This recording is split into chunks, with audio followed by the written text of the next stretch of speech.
Dear students, welcome back. This is the second video of Income and Expenditure Account.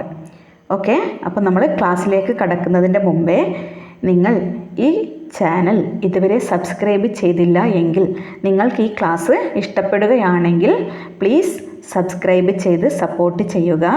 അതേപോലെ like ചെയ്യുക, share ചെയ്യുക, comment ചെയ്യുക. Okay, അപ്പോൾ നമുക്ക് ക്ലാസ്സിലേക്ക് കടക്കാം. അപ്പോൾ ഇന്നത്തെ ക്ലാസ്സിൽ നമ്മൾ ഡിസ്കസ് ചെയ്യുന്നത് ഒരു income and expenditure account prepare ചെയ്യുമ്പോൾ ശ്രദ്ധിക്കേണ്ട കാര്യങ്ങൾ എന്തൊക്കെയാണ് എന്നതാണ്.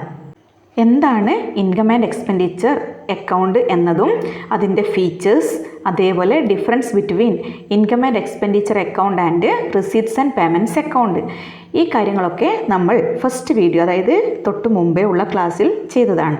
ഓക്കെ, ഒരു റിസീറ്റ്സ് ആൻഡ് പേയ്മെൻറ്റ്സ് അക്കൗണ്ടിലെ ഐറ്റംസ് പരിഗണിച്ചുകൊണ്ട് income and expenditure account prepare ചെയ്യുമ്പോൾ ഫസ്റ്റ് ശ്രദ്ധിക്കേണ്ട കാര്യം, റിസീറ്റ്സ് ആൻഡ് പേയ്മെൻറ്റ്സ് അക്കൗണ്ടിൻ്റെ first item opening balance of cash in hand or cash at bank ആയിരിക്കും. അതേപോലെ അതിലെ ലാസ്റ്റ് ഐറ്റം എന്താണ്, closing balance of cash in hand or cash at bank, closing balance ആയിരിക്കും. അപ്പോൾ ഇൻകം ആൻഡ് എക്സ്പെൻഡിച്ചർ അക്കൗണ്ടിൽ ഈ opening ബാലൻസും ക്ലോസിംഗ് ബാലൻസും കൺസിഡർ ചെയ്യാൻ പാടില്ല, അത് അവോയ്ഡ് ചെയ്തിരിക്കണം. പിന്നെ രണ്ടാമത്തെ കാര്യം എന്താണ്, കറൻറ്റ് ഇയർ ഐറ്റംസ് മാത്രമേ ഇൻകം ആൻഡ് എക്സ്പെൻഡിച്ചർ അക്കൗണ്ടിൽ നമ്മൾ പരിഗണിക്കുന്നുള്ളൂ. അതായത് റിസീറ്റ്സ് ആൻഡ് പേയ്മെൻറ്റ്സ് അക്കൗണ്ടിൽ പ്രീവിയസ് ഇയറിലും അതേപോലെ നെക്സ്റ്റ് ഇയറിലും വരുന്ന ഐറ്റംസ് ഇൻക്ലൂഡ് ചെയ്യും. പക്ഷേ ഇൻകം ആൻഡ് എക്സ്പെൻഡിച്ചർ അക്കൗണ്ടിൽ കറൻറ്റ് ഇയർ ഐറ്റംസ് മാത്രം, അതായത് കറൻറ്റ് ഇയർ ഐറ്റംസ് എന്ന് പറയുമ്പോൾ കറൻറ്റ് ഇയറിലുള്ള എക്സ്പെൻസും ഇൻകവും, ആ എക്സ്പെൻസും ഇൻകവും പറയുമ്പോഴോ കറൻറ്റ് ഇയറിലുള്ള റവന്യൂ എക്സ്പെൻസും റവന്യൂ ഇൻകം മാത്രമേ പരിഗണിക്കാൻ പാടുള്ളൂ. റിസീറ്റ്സ് ആൻഡ് പേയ്മെൻറ്റ്സ് അക്കൗണ്ടിൽ ക്യാപിറ്റൽ ഐറ്റംസ്, അതായത് ക്യാപിറ്റൽ റിസീറ്റ്സും അതേപോലെ റവന്യൂ റിസീറ്റ്സും പിന്നെ ക്യാപിറ്റൽ പേയ്മെൻറ്റ്സും അതേപോലെ റവന്യൂ പേയ്മെൻറ്റ്സും കൺസിഡർ ചെയ്യും.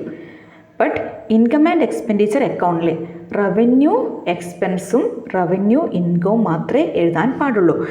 അതുകൊണ്ട് തന്നെ income and expenditure account prepare ചെയ്യുന്ന സമയത്ത് ക്യാപിറ്റൽ ഐറ്റംസ് കാണിക്കാൻ വേണ്ടി ബാലൻസ് ഷീറ്റ് നിർബന്ധമായും പ്രിപ്പയർ ചെയ്തിരിക്കണം.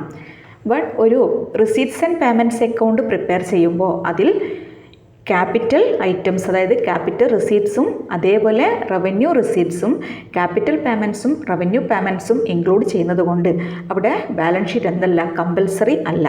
അപ്പോൾ എന്താണ് ഈ റവന്യൂ ഐറ്റംസും അതേപോലെ ക്യാപിറ്റൽ ഐറ്റംസും, നമുക്കൊന്ന് രണ്ട് എക്സാമ്പിൾ നോക്കാം. ഓക്കെ, അപ്പോൾ അതിൽ ഫസ്റ്റ് ഐറ്റം ഒരു സബ്സ്ക്രിപ്ഷൻ എന്നുള്ളൊരു ഐറ്റം, അതായത് ഒരു നോൺ ട്രേഡിംഗ് ഓർഗനൈസേഷനാണ് സാധാരണ income and expenditure account prepare ചെയ്യാം. അപ്പോൾ സബ്സ്ക്രിപ്ഷൻ, അപ്പോൾ എന്താണ് സബ്സ്ക്രിപ്ഷൻ?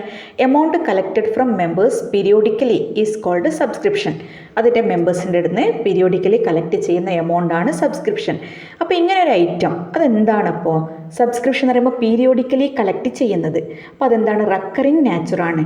അപ്പോൾ റെക്കറിങ് നാച്ചറാണ് റവന്യൂ ഐറ്റംസ്. ആ റെക്കറിങ് നാച്ചറാണ് നമ്മൾ എവിടെ എഴുതുന്നത്? ഇൻകം ആൻഡ് എക്സ്പെൻഡിച്ചർ അക്കൗണ്ടിൽ എഴുതുന്നത്. അപ്പോൾ ഈ സബ്സ്ക്രിപ്ഷൻ എന്നുള്ളൊരു ഐറ്റം എന്താണ്? മെമ്പേഴ്സിൻ്റെ അടുത്ത് നിന്ന് കളക്ട് ചെയ്യുന്ന ഐറ്റമാണ്. അപ്പോൾ അതെന്താണ്? ഒരു ഇൻകം ആണ്. അപ്പോൾ ഇൻകം ആൻഡ് എക്സ്പെൻഡിച്ചർ അക്കൗണ്ടിൻ്റെ ക്രെഡിറ്റ് സൈഡാണ് ഇൻകം. ആ ക്രെഡിറ്റ് സൈഡിൽ നമ്മൾ ചെയ്തിരിക്കണം. പിന്നെ മറ്റൊന്ന്, പിന്നെ ചിലപ്പോൾ എന്ത് പറയാം, സ്പെഷ്യൽ സബ്സ്ക്രിപ്ഷൻ എന്ന് പറയുകയാണെങ്കിൽ, അല്ലെങ്കിൽ ഒരു സ്പെസിഫിക് പേർപ്പസിന് വേണ്ടിയുള്ള സബ്സ്ക്രിപ്ഷൻ എന്ന് പറയുകയാണെങ്കിൽ, for example subscription for tournament fund, അതേപോലെ subscription for construction of building. അപ്പോൾ ഈ രീതിയിലുള്ള സബ്സ്ക്രിപ്ഷൻ ആണെങ്കിൽ അതെന്തല്ല, പീരിയോഡിക്കലി കളക്ട് ചെയ്യുന്നതല്ല. അപ്പോൾ അതെന്താണ്? ക്യാപിറ്റൽ ഐറ്റാണ്. അപ്പോൾ അത് നമ്മൾ ഇൻകം ആൻഡ് എക്സ്പെൻഡിച്ചർ അക്കൗണ്ടിൽ കൺസിഡർ ചെയ്യാൻ പാടില്ല. അത് ബാലൻസ് ഷീറ്റിൻ്റെ ലയബിലിറ്റി സൈഡിലാണ് കാണിക്കേണ്ടത്. അതേപോലെ മറ്റൊന്ന് ഡൊണേഷൻ. അപ്പോൾ ഡൊണേഷൻ ഫോർ സ്പെസിഫിക് ഡൊണേഷൻസ് ആണെങ്കിൽ, അപ്പോൾ donation four furniture etcetera, donation four library, ഈ രീതിയിലുള്ളതാണെങ്കിൽ ഇതെന്തല്ല, റവന്യൂ ഐറ്റംസ് അല്ല, ഇത് ബാലൻസ് ഷീറ്റിലാണ് കാണിക്കേണ്ടത്. പിന്നെ ജനറൽ ഡൊണേഷൻസ് ആണെങ്കിൽ ആ ജനറൽ ഡൊണേഷൻസ് എന്താണ്, എവിടെയാണ് ചെയ്യേണ്ടത്? ഇൻകം ആൻഡ് എക്സ്പെൻഡിച്ചർ അക്കൗണ്ടിലെ ക്രെഡിറ്റ് സൈഡിൽ ഇൻകം ആയിട്ട് പരിഗണിക്കണം. പിന്നെ അതുപോലെ തന്നെ മറ്റൊരു example sale of old asset, അതായത് ഓൾഡ് ഫർണിച്ചർ സെയിൽ ചെയ്യുന്നത്, അത് എപ്പോഴെങ്കിലും നടക്കുന്ന കാര്യമാണ്. അതെന്തല്ല, റെക്കറിങ് നാച്ചുറല്ല. അപ്പോൾ അതെന്താണ്? ക്യാപിറ്റൽ ഐറ്റമാണ്. അപ്പോൾ അതിൽ നിന്നുള്ള ഇൻകം നമ്മൾ ഇൻകം ആൻഡ് എക്സ്പെൻഡിച്ചർ അക്കൗണ്ടിൽ പരിഗണിക്കാൻ പാടില്ല. അത് നമ്മളിവിടെ കൊടുത്തിരിക്കണം ബാലൻസ് ഷീറ്റിൽ. പിന്നെ അതേപോലെ sale of old news papers or periodicals or sports materials etcetera. അപ്പോൾ ഇതിൽ നിന്നൊക്കെ ഉണ്ടാകുന്ന ഇൻകം എന്താണ്? റെക്കറിങ് നേച്ചറാണ്. അതായത് ഓൾഡ് ന്യൂസ് പേപ്പർ ഇടയ്ക്കിടയ്ക്ക് എന്ത് ചെയ്യും? വിറ്റുകൊണ്ടിരിക്കും. അതേപോലെ പീരിയോഡിക്കൽസ്, മാഗസിൻസ്, ഇതൊക്കെ എന്താണ്? അതൊക്കെ പഴയതാകുമ്പോൾ നമ്മൾ ഇടയ്ക്കിടയ്ക്ക് വിറ്റുകൊണ്ടിരിക്കും. അപ്പോൾ ഇതെന്താണ്? റെക്കറിങ് നേച്ചറാണ്. അപ്പോൾ ഇതെന്താണ്? റവന്യൂ ഐറ്റംസ് ആണ്, റവന്യൂ ഇൻകം ആണ്. അപ്പോൾ ഇത് നമ്മൾ ഇൻകം ആൻഡ് എക്സ്പെൻഡിച്ചർ അക്കൗണ്ടിലെ ഇൻകം സൈഡിൽ കാണിക്കണം. ഓക്കെ, അപ്പോൾ എന്താണ് റവന്യൂ, എന്താണ് ക്യാപിറ്റൽ എന്ന് മനസ്സിലായി കാണുമല്ലോ. റവന്യൂ മീൻസ് റെക്കറിങ് നേച്ചർ, ഇടയ്ക്കിടയ്ക്ക് ഉണ്ടായിക്കൊണ്ടിരിക്കുന്നതാണ് റവന്യൂ. അപ്പോൾ ഇൻകം ആൻഡ് എക്സ്പെൻഡിച്ചർ അക്കൗണ്ടിൽ റവന്യൂ ഐറ്റംസ് മാത്രമേ കൺസിഡർ ചെയ്യാൻ പാടുള്ളൂ. അപ്പോൾ കറൻറ്റ് ഇയറിലുള്ള റവന്യൂ ഐറ്റംസ് എന്ന് പറയുമ്പോൾ റവന്യൂ എക്സ്പെൻസ് ആണെങ്കിൽ അപ്പോൾ റിസീറ്റ്സ് ആൻഡ് പേയ്മെൻറ്റ്സ് അക്കൗണ്ടിൻ്റെ ഡെബിറ്റ് സൈഡ് റിസീറ്റ്സും ക്രെഡിറ്റ് സൈഡ് പേയ്മെൻറ്റ്സും ആണ്. അതായത് debit the receiver, credit the giver എന്നാണ്. ബട്ട് ഇൻകം ആൻഡ് എക്സ്പെൻഡിച്ചർ ആണെങ്കിലോ ഡെബിറ്റ് സൈഡിൽ എന്താണ്? എക്സ്പെൻസ് ആണ്, ക്രെഡിറ്റ് സൈഡിലാണ് ഇൻകം വരുന്നത്. അതായത് debit all expense and losses, credit all incomes and gains എന്നല്ലേ. അപ്പോൾ ഡെബിറ്റ് സൈഡിലാണ് എക്സ്പെൻസ് വരുന്നത്.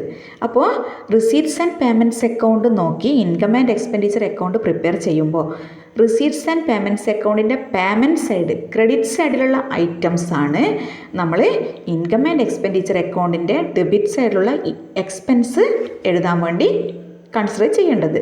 പിന്നെ അപ്പോൾ ഡെബിറ്റ് സൈഡിലെ എക്സ്പെൻസ് എഴുതുന്ന സമയത്ത് മറ്റൊരു കാര്യം ശ്രദ്ധിക്കേണ്ടത്, അഡ്ജസ്റ്റ്മെൻറ്റ്സ് നമ്മൾ കൺസിഡർ ചെയ്തിരിക്കണം.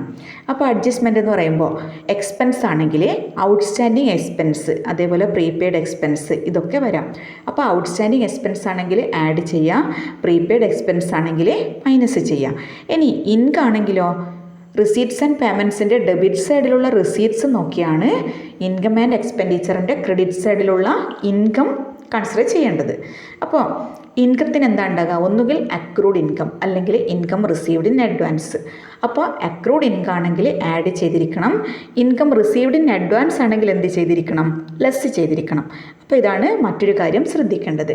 പിന്നെ പ്രൊവിഷൻ ഫോർ ബാഡ് ഡെറ്റ്, അതേപോലെ ഡിപ്രീസിയേഷൻ, ഇതൊക്കെ എന്ത് ചെയ്തിരിക്കണം? അഡ്ജസ്റ്റ് ചെയ്തിരിക്കണം. അപ്പോൾ ഡിപ്രീസിയേഷനൊക്കെ എവിടെയാണ് വരിക? ഇൻകം ആൻഡ് എക്സ്പെൻഡിച്ചർ അക്കൗണ്ടിൻ്റെ ഡെബിറ്റ് സൈഡിൽ എക്സ്പെൻസ് സൈഡിലാണ് അഡ്ജസ്റ്റ് ചെയ്യേണ്ടത്. പിന്നെ മറ്റൊരു കാര്യം ശ്രദ്ധിക്കേണ്ടത്, സാധാരണ ഒരു നോൺ ട്രേഡിംഗ് ഓർഗനൈസേഷനാണ് income and expenditure account prepare ചെയ്യുന്നത്. അപ്പോൾ ഒരു നോൺ ട്രേഡിംഗ് ഓർഗനൈസേഷൻ ഒരു ട്രേഡിംഗ് ആക്ടിവിറ്റീസ് ചെയ്യുകയാണെങ്കിൽ അതെന്ത് ചെയ്തിരിക്കണം? ഒരു സെപ്പറേറ്റ് ട്രേഡിംഗ് അക്കൗണ്ട് പ്രിപ്പയർ ചെയ്തതിന് ശേഷം അതിൻ്റെ ഗ്രോസ് പ്രോഫിറ്റോ ഗ്രോസ് ലോസോ എന്താണെന്ന് മനസ്സിലാക്കിയതിന് ശേഷം അത് ഇൻകം ആൻഡ് എക്സ്പെൻഡിച്ചർ അക്കൗണ്ടിൽ ആഡ് ചെയ്യണം. അപ്പോൾ ഗ്രോസ് പ്രോഫിറ്റ് ആണെങ്കിൽ എവിടെയാണ് വരിക? ക്രെഡിറ്റ് സൈഡ്, ഇൻകം അല്ലേ, ഗെയിൻ ആണ്. ഇനി ഗ്രോസ് ലോസ് ആണെങ്കിലോ ഡെബിറ്റ് സൈഡിലും ആഡ് ചെയ്തിരിക്കണം.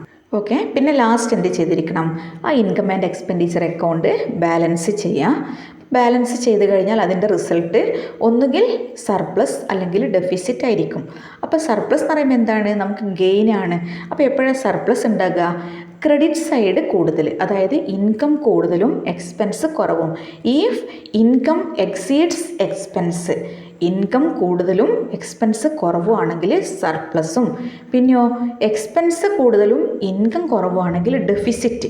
അപ്പോൾ ഇഫ് എക്സ്പെൻസ് എക്സീഡ്സ് ഇൻകം, അപ്പോൾ എക്സ്പെൻസ് ഇൻകത്തിനേക്കാൾ കൂടുതലാവുകയാണെങ്കിൽ എന്താണ്? ഡെഫിസിറ്റും ആയിരിക്കും. Okay, thanks.